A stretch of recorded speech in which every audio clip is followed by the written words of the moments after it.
سنت اعتکاف الله تعالی د دوو حجو او د دوو عمرو ثواب ورکوي.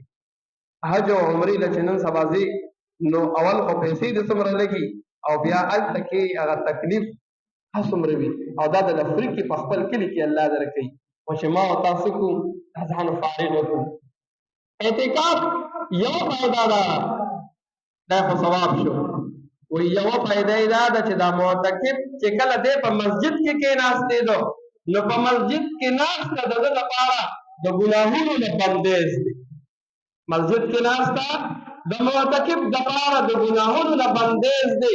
ولې چې کوم معتکف جومات ته راغی دی اغوستل خرڅول نه کوي نو په هغې کې کمې کوتاهۍ راځي هغه ترې لاړه.